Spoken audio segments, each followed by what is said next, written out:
चलो भाई, तो आइसोमेरिज्म के बारे में बात कर रहे थे हम जनरल ऑर्गेनिक केमिस्ट्री, और मैंने आपको बताया था कि आइसोमेरिज्म ऐसे कंपाउंड होते हैं जिनका मॉलिक्यूलर फॉर्मूला क्या होगा, सेम होगा, लेकिन जो उनके एटम्स का अरेंजमेंट होता है बेटा वो क्या होता है, वो अलग अलग होता है। अब एटम्स के अरेंजमेंट से उनका स्ट्रक्चर भी अलग अलग हो सकता है और सेम भी हो सकता है। अगर एटम के डिफरेंट अरेंजमेंट की वजह से उनका स्ट्रक्चर अलग हो जाए तो हम क्या बोलेंगे, स्ट्रक्चरल आइसोमेरिज्म। तो आपके सिलेबस में कुल कितने हैं भाई, 4 है। कितने हैं, 4 है, याद रखिएगा। नंबर 1 पे क्या हो गया, चेन। नंबर 2 पर पोजीशन। नंबर 3 पे फंक्शनल। नंबर 4 पर क्या हो गया भाई, मेटामेरिज्म। याद रखना है आपने, समझ में आ रही बात। टोटल कितना आइसोमेरिज्म है भाई यहाँ पर आपके, टोटल आपके 4 आइसोमेरिज्म है। ठीक है, ये चारों के चारों आपके सामने यहाँ पर है। नंबर 1 पे क्या है, चेन हो गया। नंबर 2 पर, अरे बोलो, पोजीशन, वेरी गुड। नंबर 3 पे फंक्शनल ग्रुप आइसोमेरिज्म। नंबर 4 पे मेटामेरिज्म। 3 इसमें करा चुका मैं आपको। अच्छा, चेन आइसोमेरिज्म का मतलब क्या है बेटा, ऐसे आइसोमेरिज्म जिनमें पेरेंटल कार्बन चेन अलग अलग हो सकती है। क्या बोला मैंने, ऐसे आइसोमेरिज्म जिनमें पेरेंटल कार्बन चेन क्या है, अलग अलग है। मैंने शायद एक एग्जांपल आगे कराया भी होगा इसका। ठीक है, ठीक है, हाँ है, ये रहा, देखोगे। ठीक, ये रहा हमारा, कहाँ गया, चलेगा। तो चेन आइसोमेरिज्म क्या है, जिनमें पेरेंटल कार्बन चेन क्या है, अलग अलग है। अब मैं एक एग्जांपल लेता हूं। एक एल्केन है मेरा 4 कार्बन का। एल्केन का जनरल फॉर्मूला क्या होता है बेटा, पूर्वा, एल्केन का जनरल फॉर्मूला, फुरकान क्या होता है एल्केन का, एल्केन का, वेरी गुड, समझ में आ रही बात। एल्केन का जनरल फॉर्मूला तो CnH2n+2। मैंने बोला था कि जितने कार्बन है हाइड्रोजन उनसे डबल से 2 फालतू। बता रखा, नहीं बता रखा। एल्कीन में जितने कार्बन है उतने ही हाइड्रोजन, उससे डबल हाइड्रोजन। और एल्काइन में जितने कार्बन है उससे डबल से 2 कम हाइड्रोजन हमें क्या करने, मेंशन करने। तो यहाँ पर हमने क्या लिया, एक एल्केन का फॉर्मूला लिया, और फॉर्मूला क्या है हमारा, C4H10। अगर मैं इसे देखूं, क्या CnH2n+2 के फॉर्मेट में आ रहा, क्या है, बिल्कुल आ रहा भाई। n की वैल्यू 4 है तो CnH2n फॉर्मूला क्या है हमारा, हमारा फॉर्मूला बनता है CnH2n+2। तो n की वैल्यू क्या रखेंगे, यहाँ पर 4 रखेंगे, C4H2 इंटू 4+2। तो 4 दूनी 8 तो 10, वैल्यू क्या आ गई हमारी, C4H10। ध्यान से देखना मेरी बात, मैं चेन आइसोमेरिज्म समझाने की कोशिश कर रहा हूँ। चलिएगा, सबसे पहला जो यहाँ पर आपका स्ट्रक्चर बन सकता है वो ये है कि CH3 CH2 और ये क्या हो गया हमारा CH3। आरी बात समझ में। इसका नॉर्मल नाम क्या हो गया, N-ब्यूटेन। क्या नाम हो गया जी, N-ब्यूटेन। चलिएगा, सेकंड हम बात करते हैं। सेकंड नंबर पर कौन आता है हमारा, सेकंड नंबर पर के CH3, ये CH, इधर क्या आ गया CH3, और इधर भी क्या आ गया हमारा CH3 आ गया। अब बेटा मुझे एक बात बताओ, बिल्कुल कॉमन से आपको एक बात बतानी है कि ऊपर वाले में कितने कार्बन है, 4। नीचे वाले में कितने कार्बन है, 4। ऊपर वाले में कितने हाइड्रोजन है, काउंट करो फटाफट जल्दी करके। ऊपर वाले में हाइड्रोजन बताओ कितनी है, 10। नीचे वाले में कितने हाइड्रोजन है, 10। इसका मतलब दोनों का फॉर्मूला क्या, C4H10। लेकिन यहाँ पर पेरेंटल कार्बन चेन कितने कार्बन की होगी, 4 की। पेरेंटल कार्बन चेन कितने कार्बन की होगी, 3 की। क्योंकि पेरेंटल कार्बन चेन 3 कार्बन की हो गई है, इसीलिए इसको हम क्या बोलेंगे, चेन आइसोमेरिज्म के नाम से जाना जाएगा। बोलो भाई, समझ में आ रही कि नहीं आ रही बात। और कोई एग्जांपल हम दे सकते हैं, जैसे कि यार बेसिकली हम इसी को यहाँ पर क्या करेंगे, हमारा शामिल करेंगे। ठीक है, सेकंड आता है हमारा पोजीशन आइसोमेरिज्म। सेकंड क्या आता है भाई, पोजीशन। पोजीशन किसकी पोजीशन डिफरेंट है, सर पोजीशन डिफरेंट है हमारे फंक्शनल ग्रुप की। समझ में आ रही बात। तो पोजीशन आइसोमेरिज्म में हमारा क्या होगा, फंक्शनल ग्रुप की पोजीशन अलग अलग हो गई। एग्जांपल देखिएगा, सर मैंने बोला CH3 CH2 और ये क्या हो गया हमारा OH। तो ये हमारा क्या फंक्शनल ग्रुप नहीं हुआ क्या, बोलो भाई, अरे हुआ क्या, हुआ। ध्यान सुनिएगा। अच्छा, कितने कार्बन है भाई यहाँ पर, जरा काउंट करके बोलो फटाफट। 3 कार्बन है। कितने हाइड्रोजन है भाई, 8 हो गए। कितनी ऑक्सीजन है, 1। तो क्या जनरल फॉर्मूला ये बना इसका, नहीं बना, बताओ भाई, बना या नहीं बना। ठीक है, चलिए अब मैं इसको दूसरे तरीके से लिख सकता हूँ। एक कंपाउंड और लिखता हूँ, CH3 CH और OH, और इधर क्या आ गया हमारा CH3। ठीक है, क्लियर है। अब इस वाले में बताओ कितने कार्बन है, जरा देख करके बताओ। 3 कार्बन है। हाइड्रोजन कितने, बोलो भाई, काउंटिंग भी नहीं कर रहे क्या, 8 हो गए। ऑक्सीजन कितनी है, 1 हो गई। समझ में आ रही बात। क्या फॉर्मूला सेम आ गया, नहीं आ गया, लेकिन डिफरेंट क्या है सर, डिफरेंट ये है कि जो फंक्शनल ग्रुप है ना हमारा, उसकी पोजीशन अलग अलग है। सर यहाँ पर जो फंक्शनल ग्रुप है वो कहाँ आ रहा, वो सेकंड नंबर पर आ रहा, और यहाँ पर जो फंक्शनल ग्रुप है वो कहाँ पर आ रहा हमारा, वो फर्स्ट नंबर पर निकल के आ रहा। तो दैट्स व्हाई इसको हम क्या बोलेंगे, पोजीशन आइसोमेरिज्म के नाम से जाना जाएगा। समझ में आ रही बात। एक एग्जाम्पल और देख सकते हैं हम, जैसे कि मैंने बोला ये क्या है हमारा CH3 CH double bond CH, और ये क्या हो गया हमारा CH3 आ गया। समझ में आ रही बात। वहीं इसके अलावा एक एग्जांपल हम और लिख सकते हैं, CH2 double bond CH, single bond क्या आ गया, CH2 और CH3 आ गया। ऊपर वाले में बताओ कितने कार्बन है, 1 2 3 4, अरे 4 कार्बन हो गए क्या। हाइड्रोजन कितने, 3 और 1 4 और 1 5 और 3 8 हो गए क्या, नहीं हो गए। नीचे वाले में बताओ कितने कार्बन है भाई, 1 2 3 4, हाइड्रोजन 2 3 2 4 3 2 5 और 3 8। तो हाइड्रोजन भी कितने हो गए 8 हो गए। लेकिन डिफरेंट क्या है, डिफरेंट है सर डबल बॉन्ड की पोजीशन। किसकी पोजीशन डिफरेंट है, डबल बॉन्ड की। यहाँ का डबल बॉन्ड फर्स्ट कार्बन पर और यहाँ पर कहाँ आ रहा है, सेकंड कार्बन पर निकल के आ रहा है, तो इसे हम क्या बोलेंगे, पोजीशन बोलेंगे। तीसरा जो आइसोमेरिज्म है बेटा वो है हमारा फंक्शनल ग्रुप आइसोमेरिज्म। तीसरा क्या होता है, फंक्शनल ग्रुप, जहां पर मॉलिक्यूलर फॉर्मूला सेम है, स्ट्रक्चरल फॉर्मूला अलग आ रहा है। किसकी वजह से, just due to difference in functional group. जैसे कि हमारा एल्डिहाइड और कीटोन, जैसे कि क्या हो गया, एल्डिहाइड और कीटोन। ध्यान सुनिएगा, 3 कार्बन का एल्डिहाइड का फॉर्मूला बनाता हूं मैं, तो 3 कार्बन का मेरा जो एल्डिहाइड बनेगा वो बनेगा CH3 CH2 और ये क्या बना हमारा CHO। कोई दिक्कत वाली बात है। 3 कार्बन का मैं अगर कीटोन बनाऊंगा तो उसका फॉर्मूला बनेगा CH3 C double bond O और ये क्या बनेगा हमारा CH3। कोई दिक्कत वाली बात है। हम जानते हैं सर ये हमारा क्या है, ये हमारा कीटोन है और ये क्या है बेटा, ये हो गया हमारा एल्डिहाइड हो गया। चलिए इस एल्डिहाइड में कितने कार्बन है, 1 2 3 कार्बन हुए क्या। इस एल्डिहाइड में कितना हाइड्रोजन है, 3 और 2 5 और 1 6। आ रही बात समझ में। और इसमें कितने ऑक्सीजन है, 1 ऑक्सीजन है, तो फॉर्मूला क्या बना, C3H6O बन गया। समझ में आ रही बात। नीचे वाले को अगर मैं चेक करता हूं, इस कीटोन में कितने कार्बन है सर, 1 2 3, C3 आ गया। कितने हाइड्रोजन है, 3 और 3 6 आ गया, H6 और ये क्या बन गया हमारा O। यानी कि सर फॉर्मूला तो सेम है कि नहीं है, लेकिन फंक्शनल ग्रुप क्या है, अलग अलग है। फंक्शनल ग्रुप क्या है, अलग अलग है। दैट्स व्हाई इसको हमने क्या नाम दिया, इसको हम नाम देंगे फंक्शनल ग्रुप आइसोमेरिज्म के नाम से जाना जाएगा। ठीक है, तो यही इसके एग्जांपल मैंने यहाँ पर मेंशन कर रखे हैं। ठीक है, जैसे चेन आइसोमेरिज्म के अंदर ये बताया था, फॉर्मूला एक्स्ट्रा है, आप छोड़ सकते हैं, इग्नोर कर दीजिएगा, कोई दिक्कत नहीं है। ठीक है, उसके अलावा आपका आता है पोजीशन आइसोमेरिज्म। मैंने आपको दिखा रखा है, ये फिनोल है। आ रही बात समझ में। डबल बॉन्ड वाला एग्जांपल हमने यहाँ पर लिया है, ये आपको यहाँ पर मैंने क्या कर दिया, समझा दिया। उसके बाद में रिंग चेन यहाँ पर आपके किसी काम का नहीं है, टोटोमेरिज्म आपके किसी काम का नहीं है। उसके बाद में आता है नेक्स्ट, हम बात करते हैं भैया मेटामेरिज्म के बारे में। किसके बारे में बात करेंगे, मेटामेरिज्म। मोटामर, किसके बारे में बात करेंगे, मोटामर के, मोटा भाई के बारे में बात करेंगे। तो मोटा भाई क्या बोलते हैं, मोटा भाई ये बोलते हैं, पहली तो बात, ये उन फंक्शनल ग्रुप में वैलिड होता है जो पॉलीवैलेंट होते हैं। समझ में आ रही बात, क्या बोला मैंने, ऐसे फंक्शनल ग्रुप जो क्या होते हैं, पॉलीवैलेंट।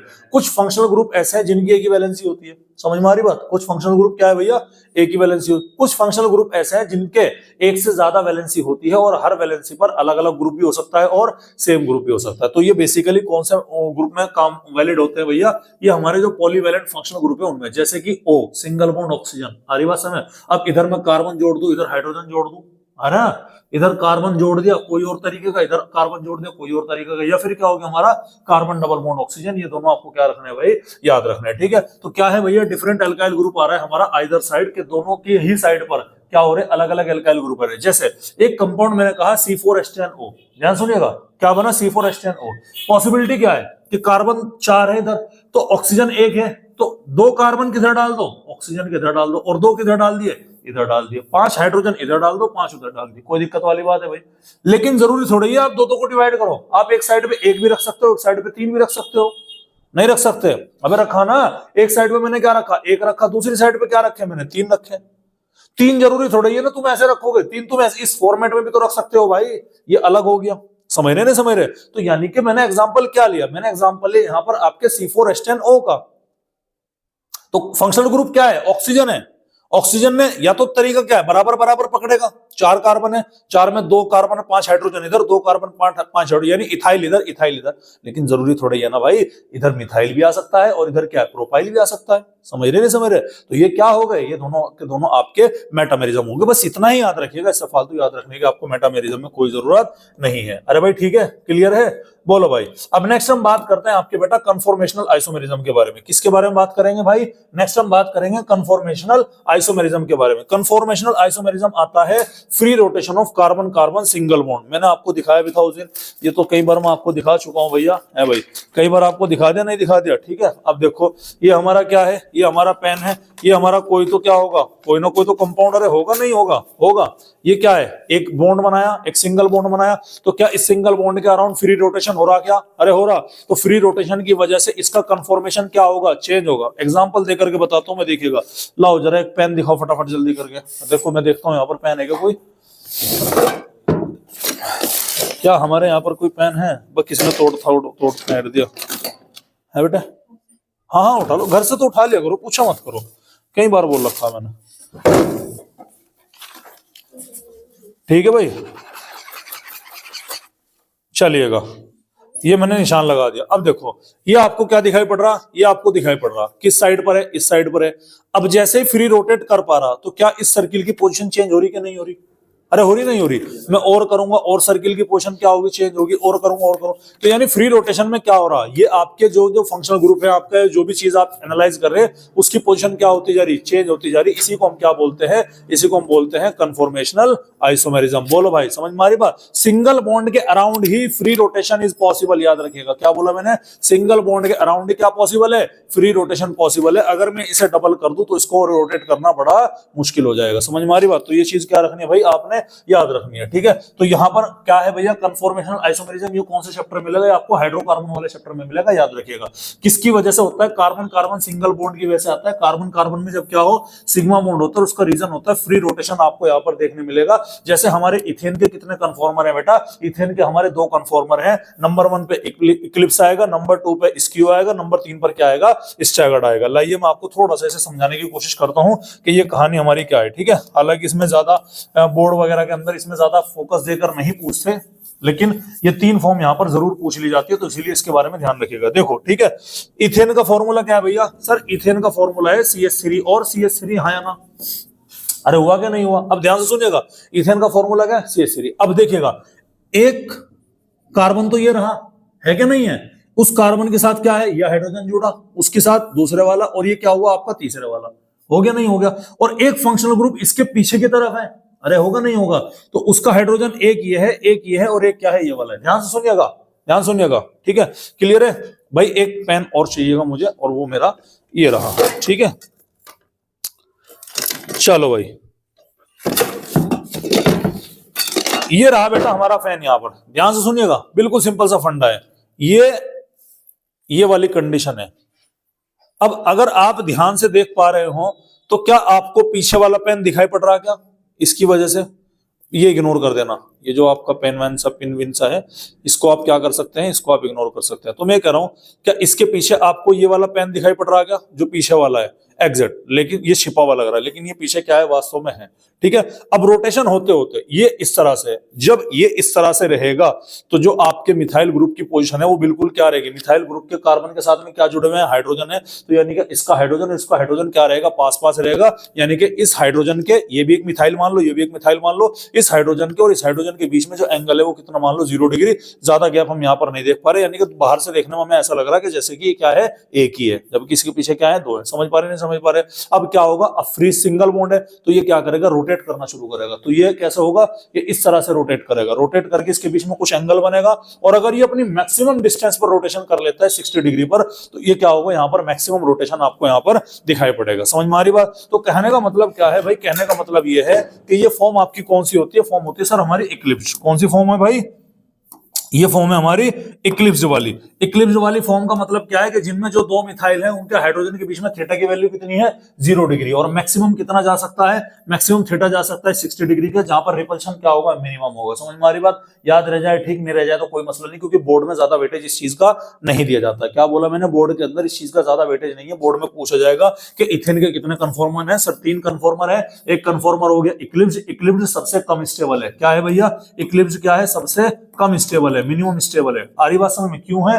क्योंकि जो हाइड्रोजन है, जो बल्कि ग्रुप है, वे दोनों बिल्कुल पास पास है। जब पास पास रहेंगे तो झगड़ा बनेगा, तो भैया झगड़ा ना बने इसके लिए क्या करते हैं, दूर दूर करते हैं। एक माँ बाप के जब 2 बच्चे होते हैं और उनमें झगड़ा ज्यादा बनना शुरू हो जाता है तो बचपन में इग्नोर करते हैं, बड़े में जब बनता है तो बड़ों को दूर दूर रखने की कोशिश करते हैं ना, कि भाई जितना दूर रहेंगे उतना झगड़ा कम बनेगा। सेम कहानी यहाँ पर है। तो स्टैगर्ड में क्या है, स्टैगर्ड में दोनों भाई बिल्कुल दूर दूर है, तो दूर दूर होने की वजह से इनमें झगड़ा क्या होता है, कम होता है। तो ये हमारी कौन सी स्टेबल फॉर्म है, ये हमारी सबसे ज्यादा स्टेबल वाली फॉर्म है। इसकी एनर्जी क्या हो गई भाई, इसकी मिनिमम एनर्जी हो गई, और इसकी एनर्जी क्या हो जाती है बच्चों, इसकी हमारी मैक्सिमम एनर्जी होती है। आपको क्या रखना है भाई, याद रखना है। अरे कोई दिक्कत वाली बात, तो इसे हम क्या बोलेंगे, ये हमारा कन्फॉर्मेशनल आइसोमेरिज्म है इथेन का। ब्यूटेन के 4 कन्फॉर्मर है, याद रखने की कोई जरूरत नहीं है। उसके बाद में आता है हमारा कॉन्फिगरेशनल आइसोमेरिज्म। सेकंड क्या आता है भाई, कॉन्फिगरेशनल आइसोमेरिज्म। कॉन्फिगरेशनल का मतलब क्या है, कॉन्फिगरेशनल का मतलब ये है, ये होता है डबल बॉन्ड की वजह से। किसकी वजह से होता है भाई, डबल बॉन्ड की वजह से होता है, ठीक है। अब डबल बॉन्ड में ऐसा क्या है सर, डबल बॉन्ड में होता यह है कि डबल बॉन्ड में जो रोटेशन है ना डबल बॉन्ड के अराउंड, वो बड़ा रेस्ट्रिक्टेड टाइप का है। किस टाइप का है भाई, रेस्ट्रिक्टेड, मतलब इस तरह से फ्रीली मूव नहीं कर सकता। अब ये देखिएगा, ये पेन में मैंने आपके क्या डबल बॉन्ड बना दिया कि नहीं बना दिया, अरे बन गया डबल बॉन्ड। अब क्या ये डबल बॉन्ड, पहले भी तो मैंने, पहले सिंगल था, पकड़ा यहां से पकड़ा, और रोटेट करा दिया, कर गया रोटेट फ्रीली, चलिएगा। अब हम क्या देखते हैं, अब मैं लेता हूं आपका ये डबल बॉन्ड ले लिया मैंने भाई, ठीक है। अब ये जो मेरा डबल बॉन्ड मैं यहाँ पर ले रहा हूं, तो मुझे एक बात बताइएगा कि क्या इस डबल बॉन्ड के अराउंड अभी मैं इस कागज को फ्रीली रोटेट करा पा रहा हूं क्या, है भाई बताओ, क्या मैं इस कागज के अराउंड अभी भी फ्रीली रोटेट करा पा रहा हूं क्या? तो आंसर है नहीं। मतलब डबल बॉन्ड की वजह से, मल्टीपल बॉन्ड की वजह से इन बॉन्ड का, इन कंपाउंड का या इनके जो मॉलिक्यूल है उनका रोटेशन क्या हो जाता है भाई, रेस्ट्रिक्टेड हो जाता है, ठीक है। तो कॉन्फ़िगरेशनल जो होते हैं आपके बेसिकली कितने टाइप के, दो टाइप के, एक होता है ज्योमेट्रिकल आइसोमेरिज्म और एक होता है आपका ऑप्टिकल आइसोमेरिज्म। तो ज्योमेट्रिकल आइसोमेरिज्म कहां देखने मिलेगा, रेस्ट्रिक्टेड रोटेशन होगा around double bond, carbon carbon double bond होगा, कार्बन नाइट्रोजन के बीच में होगा, या फिर नाइट्रोजन नाइट्रोजन आपको दिखाई पड़ेगा। तीनों कंपाउंड याद रखिएगा, और जो आपको सबसे ज्यादा याद रखना है वो कार्बन कार्बन डबल बॉन्ड के बीच में याद रखना, ठीक है। अगर दोनों के दोनों ग्रुप, जैसे कि ये वाला है कार्बन कार्बन डबल बॉन्ड, अगर इसका मिथाइल और इसका मिथाइल दोनों के दोनों कहां है, सेम साइड पर है, तो उसे हम क्या बोलेंगे, सिस बोलेंगे। अगर यहां पर जो इसके मेन बल्कि ग्रुप होते हैं वे कहां है, अपोजिट डायरेक्शन में, तो उसे क्या बोलेंगे, ट्रांस बोलेंगे। देखिएगा अगर आपका ये है, समझ में आ रही बात, तो ये क्या हो गया, ये ट्रांस है। सेम ग्रुप की पोजीशन, क्या बोला मैंने, सेम ग्रुप की पोजीशन, कुछ भी हो सकता है। यहां पर मैं मिथाइल ले सकता हूं, यहां पर मिथाइल जैसे COH है, तो COH कहां हो गया, ऐसे हो गया। अरे हो गया कि नहीं हो गया, क्या हो गया, COH ऐसे, यानी कि डायरेक्शन क्या है दोनों की, सेम है। S4 सेम, S4 सिस, हालांकि सिस नहीं होता, वो सिस सी से बनता है।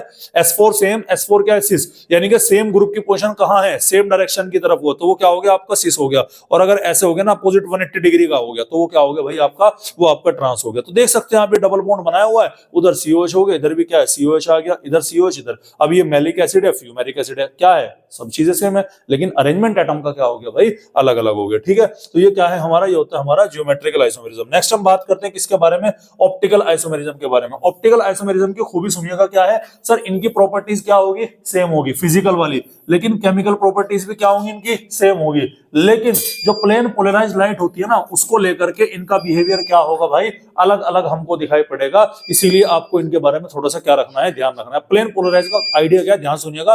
देखो आपकी कोई भी लाइट आ रही है, आपकी कोई भी लाइट सोर्स से निकलती है, तो वो यूजुअली कैसी होती है, अनपोलराइज्ड होती है। अनपोलराइज्ड का मतलब कोई डायरेक्शन नहीं होती उसमें, समझ में आ रही बात। अब जैसे ही वो पोलराइज्ड, ध्यान सुनिएगा, जैसे ही आप क्या करते हैं उस पोलराइज्ड लाइट को, मतलब आप उसको क्या करते हो, उस लाइट को निकोल के प्रिज्म से पास करते हैं, तो वो डायरेक्शनल हो जाती है। आ रही बात समझ में, डायरेक्शनल होने का मतलब क्या है कि उसको वो बाई डायरेक्शनल लाइट हो जाती है। अब वो लाइट कहलाई जाएगी प्लेन पोलराइज्ड लाइट। अब उस प्लेन पोलराइज्ड लाइट को जब आप किसी सॉल्यूशन से पास करोगे, तो या तो वो सॉल्यूशन उसको राइट में घुमा देगा, या उस सॉल्यूशन को क्या घुमा देगा, लेफ्ट में घुमा देगा। अगर राइट में घुमाया तो उसको हम बोलेंगे डेक्स्ट्रो, उसके हम कंपाउंड को, और अगर लेफ्ट में घुमाया तो उसको हम क्या बोलेंगे, लीवो बोलेंगे। और ऐसा कंपाउंड जिसमें डेक्स्ट्रो और लीवो का मिक्सचर होता है उसको हम बोलते हैं रेसिमिक मिक्सचर। अगर आपको इसका डिटेल लेक्चर देखना है तो currently general organic chemistry NEET वाले बैच के अंदर चल रही है, वहां पर एक एक बात बहुत डिटेल में पढ़ाई जा रही है। ऑलरेडी मैं आपको पढ़ा चुका हूं, लेकिन इसका क्या चल रहा है भाई, इसका रिवीजन चल रहा है, तो इसलिए थोड़ा सा क्या कर रहे हैं, इसको फास्ट कर रहे हैं, ठीक है भाई, क्लियर है। अब ऑप्टिकल आइसोमेरिज्म के लिए दो कंडीशन आपको ध्यान रखनी, सबसे पहला कि कायरल कार्बन होना चाहिए, और दूसरा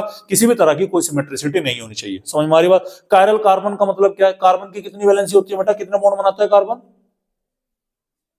कार्बन कितने बॉन्ड बनाएगा, बोलो बोलो शाबाश, जल्दी बोलो, बोलो बोलो शाबाश जल्दी, कितने बॉन्ड बनाया कार्बन, जैद कार्बन कितने बॉन्ड बनाएगा, 4 बॉन्ड बनाएगा। हाँ हाँ, छुट्टियां बंद करनी पड़ेगी तुम्हारी, जैसे 12th वालों की कर रखी थी। आज 1 बजे के आए हुए थे, आज 12th वाले गए 4 बजे तुम्हारे सामने ही। लड़के हालांकि पहले चले गए थे, लड़कियां लेट आई थी। हाँ भाई समझ में आ रही बात, ठीक है। तो 4 बॉन्ड बनाने, अब अगर चारों को चारों बॉन्ड उसने अलग अलग ग्रुप से बना रखे, तो उस कार्बन को हम क्या बोलेंगे, उस कार्बन को कायरल कार्बन बोलेंगे। लेकिन वो कार्बन sp3 हाइब्रिडाइज होना चाहिए, ये उसके लिए कंडीशन है। उसके अलावा एक टर्म आती है एनंशियोमर नॉन सुपर इंपोजिबल मिरर इमेजेस, ऐसी मिरर इमेज जो दूसरे के ऊपर सुपर इंपोज नहीं किया जा सकती, उसे एनंशियोमर बोलेंगे। डायस्टियोमर का मतलब क्या है कि ऐसा मिक्सचर है जो कि एक दूसरे की मिरर इमेज नहीं होता। और मीजोमर क्या होता है, ऑप्टिकली इनएक्टिव फॉर्म को हम क्या बोलेंगे भाई, मीजोमर बोलेंगे। अरे आ रही बात समझ में, क्लियर है। तो ये खैर आपके काम का नहीं है। तो यहाँ पर ये क्या था, बेसिकली आपका ऑप्टिकल आइसोमेरिज्म यहाँ पर होगा। ऑप्टिकल आइसोमेरिज्म के लिए तो कायरल कार्बन देखना पड़ेगा आपको, और किसी भी तरह की कोई सिमेट्रिसिटी वहां पर मौजूद नहीं होनी चाहिए। समझ में आ रही बात। तो ये क्या था हमारा, ये जीओसी का हमारा पोर्शन यहाँ पर सही कंप्लीट होता है आइसोमेरिज्म का। अब अगली क्लास में लास्ट है हमारा क्या चलेगा भैया, इसमें चलेगा हम रिएक्शन मैकेनिज्म के बारे में बात करेंगे, जो हमारे इलेक्ट्रॉनिक इफेक्ट होते हैं। ठीक है, उनके बारे में नेक्स्ट क्लास में हम बात करेंगे। और वो जो हमारे इलेक्ट्रॉनिक इफेक्ट है बेटा, तो उसको हम क्या करने वाले हैं, अगली क्लास में कंप्लीट करने वाले हैं। तो नेक्स्ट क्लास में हमारा जीओसी क्या हो जाएगा भाई, कंप्लीट हो जाएगा। उसके बाद में क्या रहेगा, हाइड्रोकार्बन। इसके शॉर्ट नोट्स मैं आपको प्रोवाइड करा दूंगा, डोंट वरी अबाउट इट। समझ में आ रही बात, पूरी की पूरी जीओसी के जो शॉर्ट नोट्स हैं वो मैं आपको प्रोवाइड करा दूंगा इसकी क्लास के बाद में। समझ में आ रही बात। और इसी के साथ हमारे आज के मुख्य समाचार क्या हुए, समाप्त हुए। बंद कर दे भाई से जरा, कितनी देर की बन गई।